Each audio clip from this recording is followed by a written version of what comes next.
నయనతార విఘ్నేష్ శివన్ చాలా సంవత్సరాల పాటు ప్రేమించుకుని పెళ్లి చేసుకున్నారు. ఆర్థికంగా స్థిరపడ్డ తర్వాత పెళ్లి చేసుకోవాలనే ఆలోచనతో ఆలస్యంగా నయన్ విఘ్నేష్ పెళ్లి చేసుకున్నారు. పెళ్లి తర్వాత సరోగసి ద్వారా నయన్ తల్లయ్యారు. అయితే పెళ్లి తర్వాత నయన్ విఘ్నేష్ కొన్ని వివాదాల ద్వారా వార్తలు నిలిచారు. నయనతార రెమ్యూనరేషన్ 10 కోట్ల రూపాయల రేంజ్ లో ఉంది. అయితే నయన్ విఘ్నేష్ జాతకాలు కలవలేదని గతంలో వేణుస్వామి వెల్లడించారు. ఒక ఇంటర్వ్యూలో వేణుస్వామి మాట్లాడుతూ నయనతారకు పెళ్లి అనేది అచ్చిరాదని ఆయన తెలిపారు. పెళ్లి చేసుకున్న వెంటనే ఆమెకు ఏదో ఒక సమస్య వస్తుందని వేణుస్వామి పేర్కొన్నారు.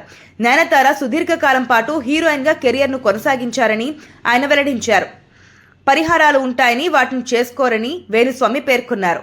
వేణుస్వామి అప్పట్లో నయనతార జాతకం గురించి చెప్పిన విషయాలు పెళ్లి తర్వాత నిజమవుతున్నాయి. అయితే నయన్ విఘ్నేష్ మధ్య విభేదాల గురించి వైరల్ అవుతున్న వార్తలకు సంబంధించి ఈ జంట నుంచి స్పష్టత రావాల్సి ఉంది. నయనతార ప్రస్తుతం పలు ప్రాజెక్టులతో బిజీగా ఉన్నారు. తెలుగు నుంచి కూడా నయన్ కు మూవీ ఆఫర్లు అయితే వస్తున్నాయని తెలుస్తోంది. విఘ్నేష్ శివన్ మాత్రం నయనతార పోస్టుల గురించి, ఆమె అన్ఫాలో చేయడం గురించి, వైరల్ అవుతున్న వార్తల గురించి స్పందించలేదు. నయన్ విఘ్నేష్ విడిపోకూడదని అభిమానులు కామెంట్లు చేస్తున్నారు.